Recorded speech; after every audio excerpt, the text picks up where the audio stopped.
남은 시간이 아니라 내 시간. 달력에 대한 새로운 관점. 이른을 넘기면 시간에 대한 감각이 달라집니다.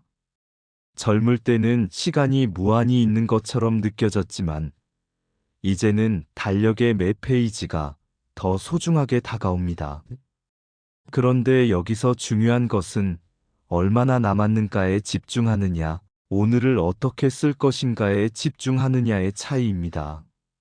남은 시간이라는 표현 자체가 이미 결핍의 시각을 담고 있습니다.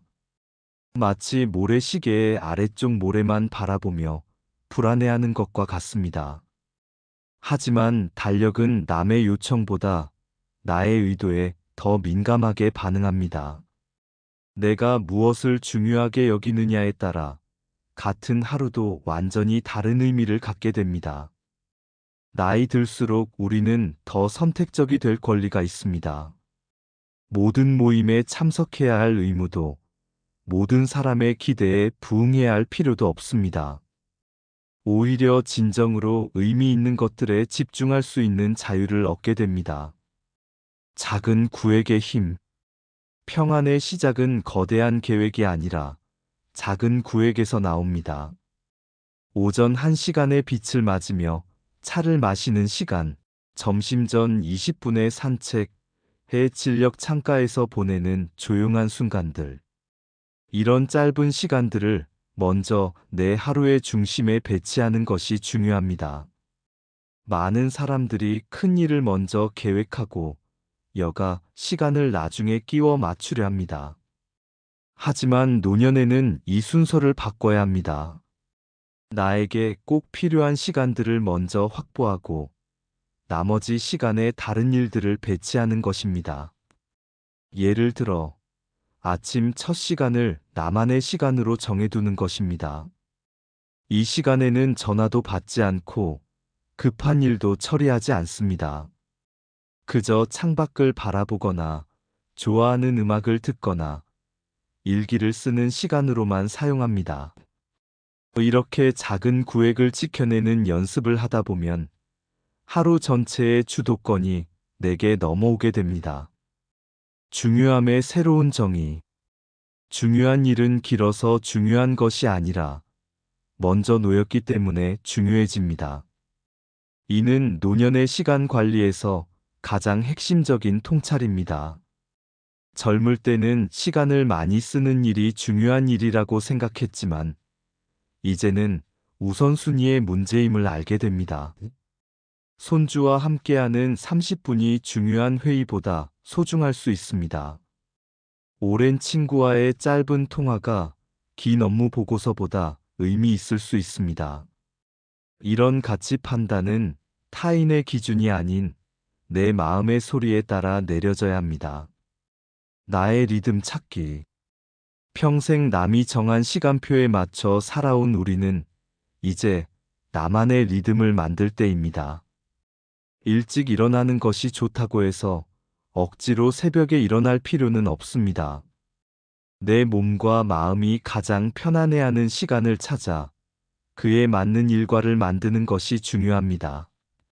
어떤 분은 새벽 5시에 일어나 정원을 돌보는 것에서 기쁨을 찾고, 어떤 분은 늦은 저녁 독서하는 시간을 가장 소중히 여깁니다. 정답은 없습니다. 다만 내가 언제 가장 평안하고 활기를 느끼는지를 관찰하고 그 시간들을 보호하는 것이 필요합니다. 이렇게 나의 리듬을 세우고 지켜나가다 보면 시간에 쫓기는 느낌이 아니라 시간을 다스리는 느낌을 갖게 됩니다. 불안은 통제감을 잃었을 때 찾아오지만 내 시간의 주인이 되었을 때는 자연스럽게 사라집니다. 기대를 줄이고 합의를 만든다. 사랑과 방식의 구분.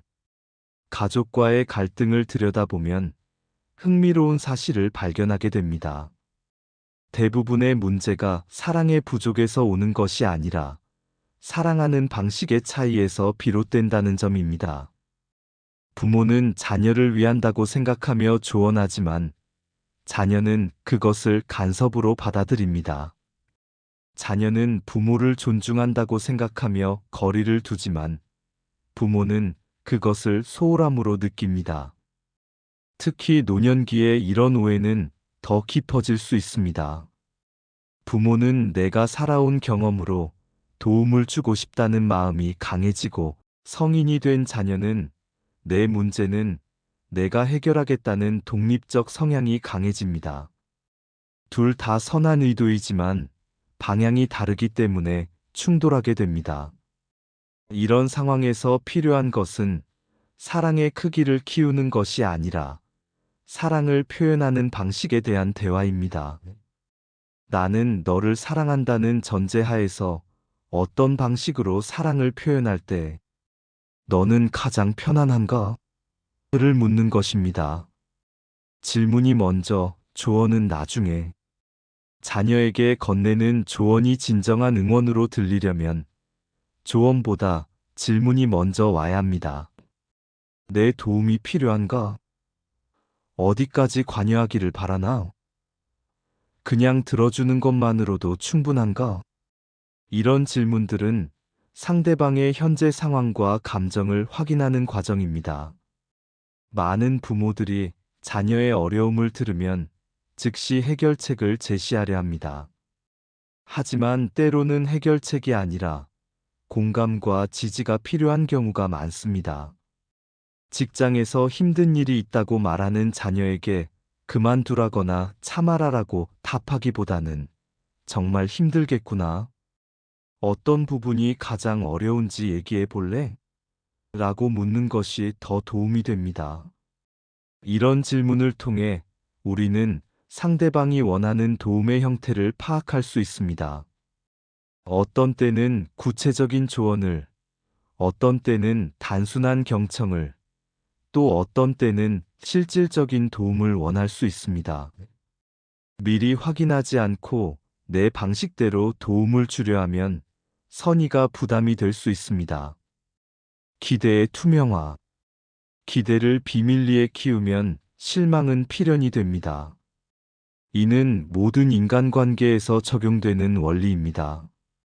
특히 가족관계에서는 가족이니까 당연히 알 것이라는 암묵적 기대가 많은 갈등을 만들어냅니다. 명절 때마다 반복되는 갈등을 생각해 보세요.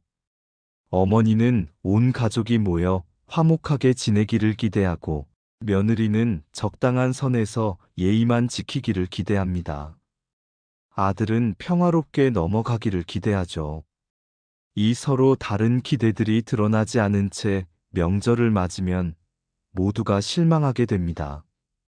이런 상황을 피하려면 기대를 투명하게 만드는 것이 필요합니다.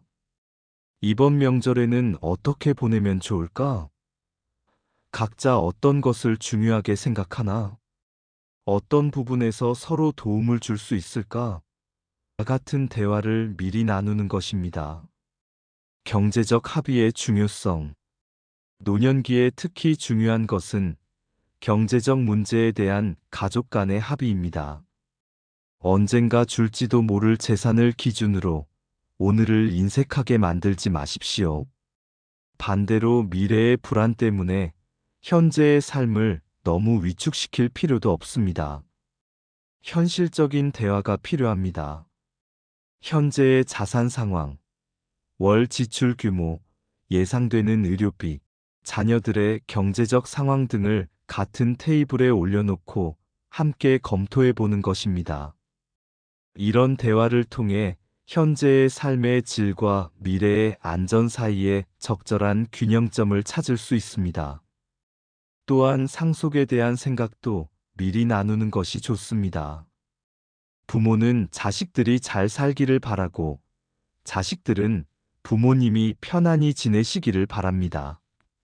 이 두 바람이 충돌하지 않도록 현실적인 계획을 세우는 것이 모두를 위한 일입니다. 성숙한 약속으로서의 합의. 진정한 합의는 통제의 다른 이름이 아닙니다. 오히려 서로의 경계를 존중하는 성숙한 약속입니다. 나는 이런 것을 중요하게 생각하고 당신은 저런 것을 중요하게 생각하니 이렇게 조화를 이뤄보자는 지혜로운 타협입니다. 합의가 이루어지면 관계는 놀랍도록 가벼워집니다. 서로가 무엇을 기대하는지 알고 있으니 불필요한 눈치나 추측이 줄어들고 각자의 역할과 경계가 명확해지니 갈등의 소지도 줄어듭니다. 무엇보다 서로를 존중하는 마음이 구체적인 행동으로 드러나게 됩니다. 몸 마이너스 호흡 마이너스 사유의 세 줄 루틴. 이벤트가 아닌 루틴의 힘. 노년의 평화는 특별한 이벤트에서 오지 않습니다. 가끔씩 떠나는 여행이나 큰 모임에서 얻는 기쁨도 소중하지만 진정한 평화는 매일 반복되는 작은 루틴에서 만들어집니다. 마치 강물이 바위를 깎듯 작은 반복이 마음의 거친 면들을 부드럽게 다듬어주기 때문입니다. 젊을 때는 변화와 자극을 추구했지만 나이가 들수록 안정과 예측 가능성이 더 큰 위안을 줍니다. 매일 같은 시간에 일어나고 같은 자리에서 차를 마시며 같은 길로 산책하는 것. 이런 규칙적인 패턴이 마음에 안정감을 주고 하루를 차분하게 시작할 수 있는 토대를 만들어줍니다. 중요한 것은 거창할 필요가 없다는 점입니다. 매일 1시간씩 운동해야 한다는 부담감보다는 매일 5분이라도 몸을 움직이겠다는 작은 다짐이 더 오래 지속됩니다. 첫 번째 줄 몸에 깨우기. 하루의 시작을 알리는 첫 번째 루틴은 몸을 깨우는 일입니다. 아침에 창문을 열고 자연광을 1분 맞는 것부터 시작하세요. 이 간단한 행동은 우리 몸의 생체 리듬을 조절하고 밤새 경직된 마음을 부드럽게 해줍니다. 그 자리에서 가볍게 몸을 풀어주세요. 발끝을 10회 까딱까딱, 무릎을 10회 구부렸다 펴기, 엉덩이를 10회 들었다 내리기, 어깨를 10회 돌리기. 총 40번의 간단한 움직임입니다. 격한 운동이 아니라 잠들어 있던 관절들에게 좋은 아침을 인사하는 정도입니다. 관절의 부드러움과 마음의 부드러움은 연결되어 있습니다. 몸이 굳어 있으면 생각도 경직되고 몸이 유연하면 마음도 유연해집니다. 특히 어깨와 목 주변의 긴장을 풀어주는 것은 하루 종일 쌓인 스트레스를 해소하는 데 큰 도움이 됩니다.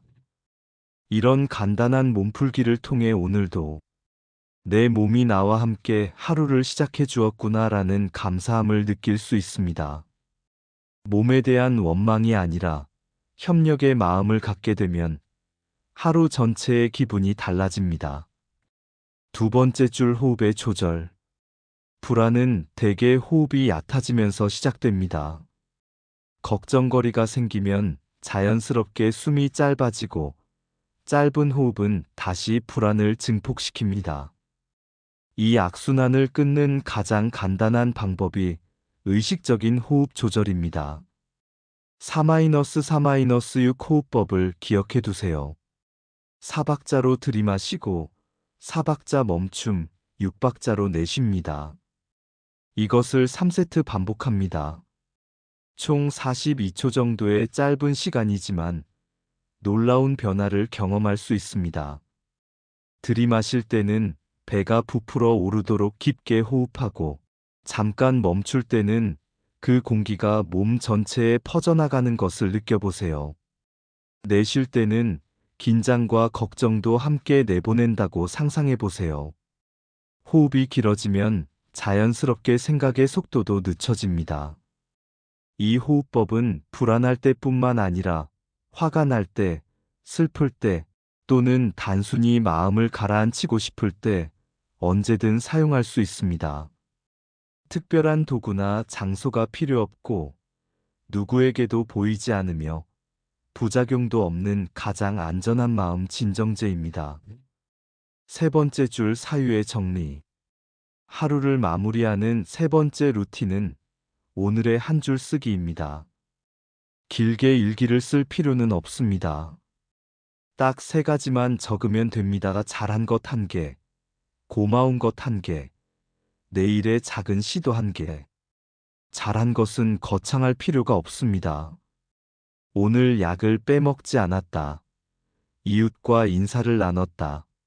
화가 났지만 참았다 정도면 충분합니다. 고마운 것도 마찬가지입니다. 따뜻한 햇살, 맛있는 저녁, 자녀의 안부 전화 등 일상의 작은 선물들을 발견하는 연습입니다. 내일의 작은 시도는 큰 계획이 아닌 작은 실천을 의미합니다. 산책을 5분 더 해보자. 오래된 친구에게 안부 인사를 해보자. 새로운 요리를 시도해보자 같은 것들입니다. 이런 기록은 어제를 미화하지도 내일을 과장하지도 않습니다. 다만 오늘을 증명합니다. 오늘 하루도 의미 있게 살았구나라는 확인을 통해 자존감을 회복하고 내일에 대한 작은 기대를 품게 합니다. 복리처럼 쌓이는 평안. 이 3줄 루틴의 놀라운 점은 그 효과가 복리처럼 쌓인다는 것입니다. 하루 이틀은 큰 변화를 느끼기 어렵지만 1달, 2달 지속하다 보면 마음의 기본 상태가 달라집니다. 불안이 찾아와도 금세 가라앉고 작은 일에도 감사함을 느끼며 매일을 의미 있게 마무리할 수 있게 됩니다. 베푸는 기술 말보다 시간, 돈보다 관심, 쓸모의 새로운 정의.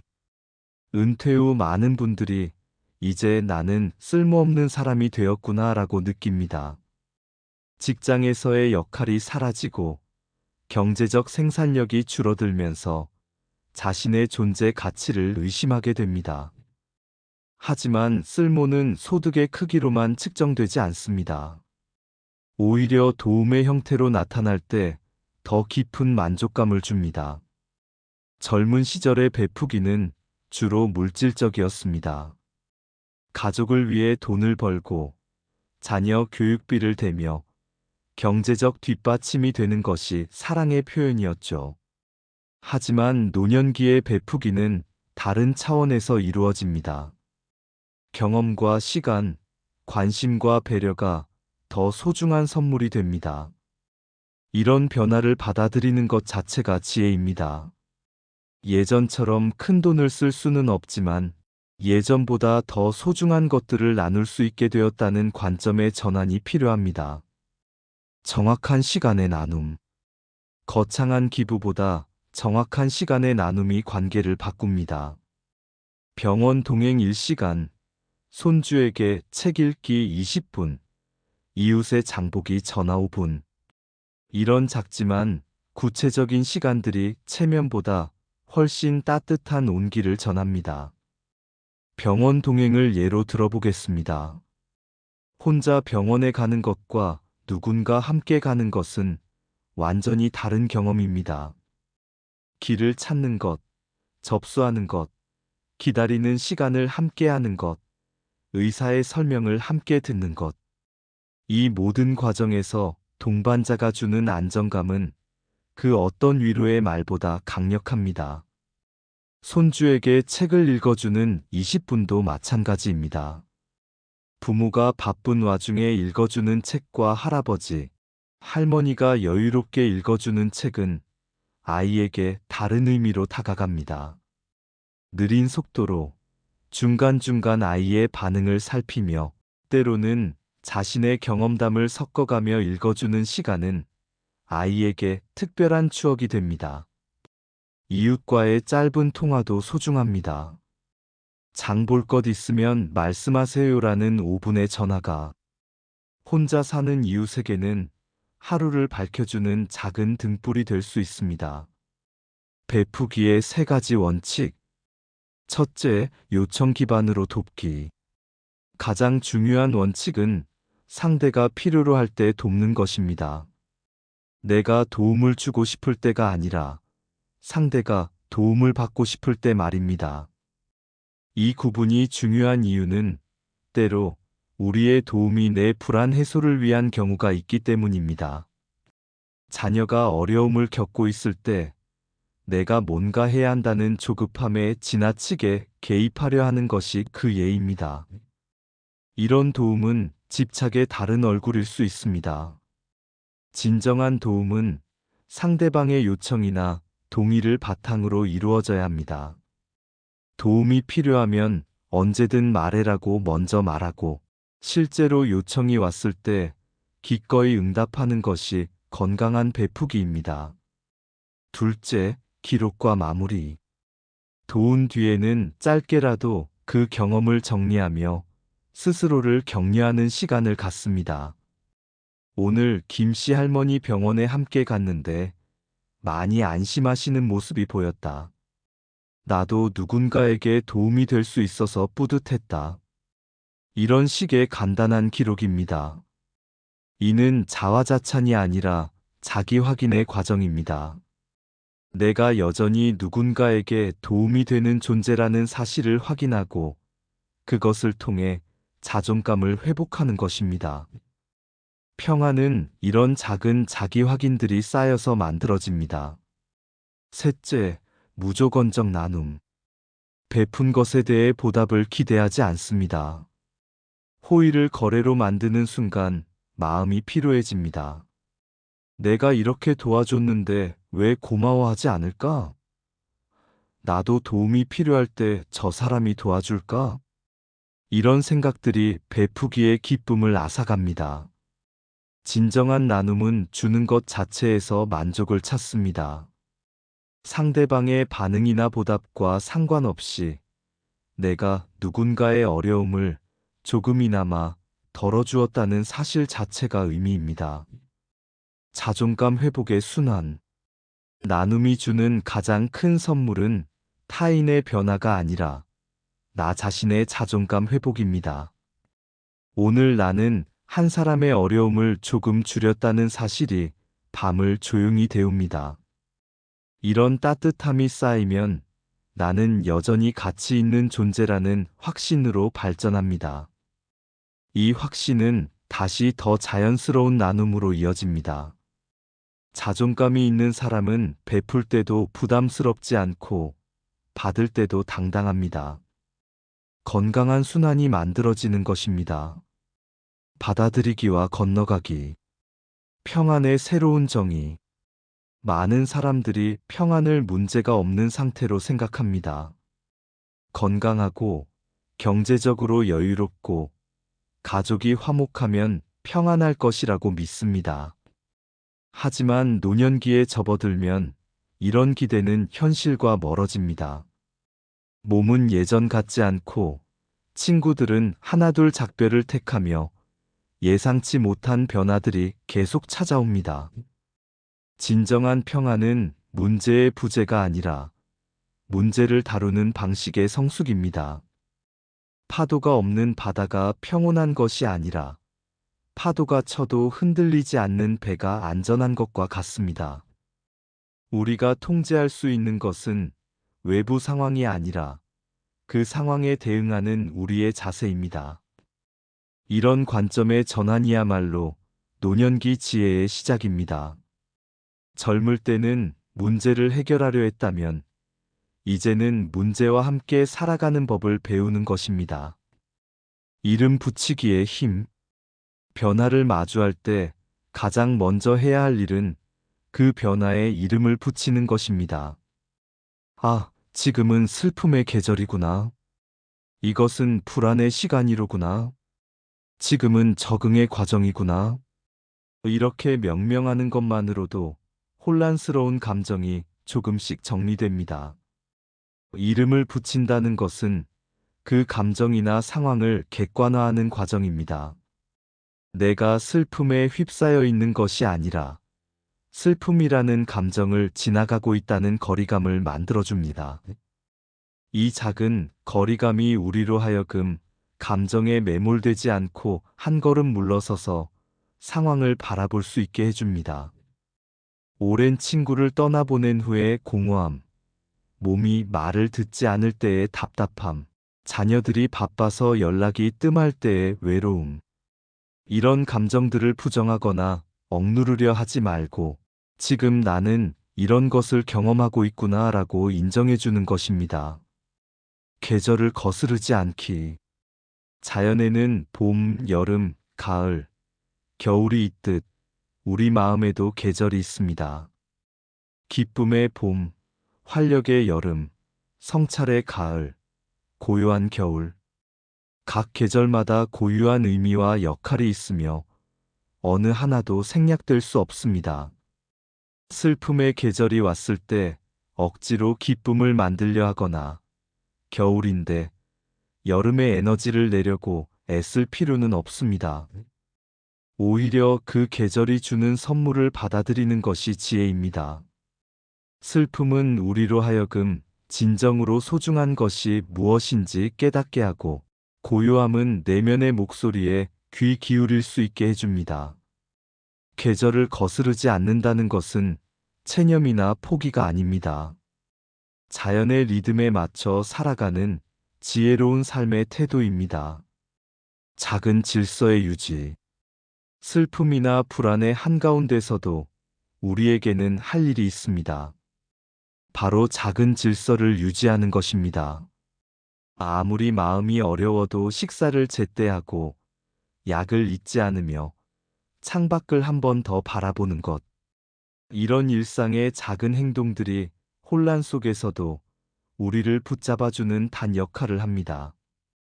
큰 변화 앞에서는 큰 대응을 해야 한다고 생각하기 쉽습니다. 하지만 때로는 아무것도 하지 않는 것이 최선의 대응일 수 있습니다. 다만 완전히 무너지지 않도록 최소한의 일상은 지켜나가는 것입니다.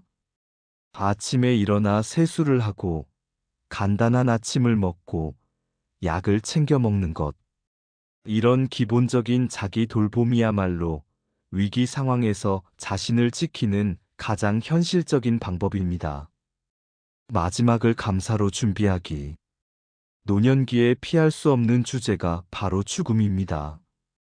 하지만 이를 두려움의 대상으로만 바라볼 필요는 없습니다. 오히려 마지막 장면을 감사로 준비하는 것, 이것이야말로 인생을 온전하게 마무리하는 길입니다. 감사로 준비한다는 것은 과거를 후회로 채우지 않고 미래를 불안으로 가득 채우지도 않는 것입니다.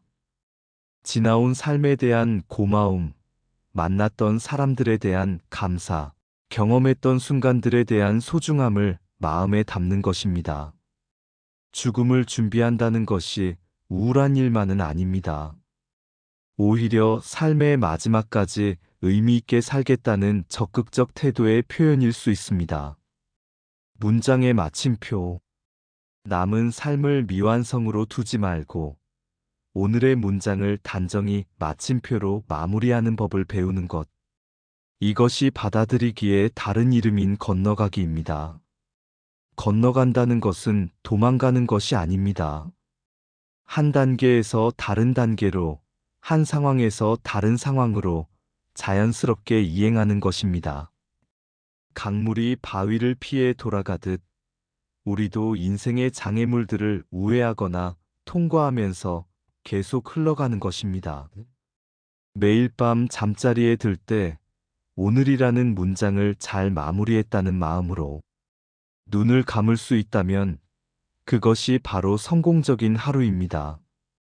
이런 하루들이 모여 성공적인 인생을 만들어갑니다. 오늘의 이야기는 여기까지입니다. 끝까지 시청해 주셔서 진심으로 감사드립니다. 저희는 앞으로도 정약용 철학으로 그대들에게 마음의 울림을 주고 삶의 지혜를 전하겠습니다. 응원의 마음을 담아 구독과 좋아요 부탁드립니다. 감사합니다.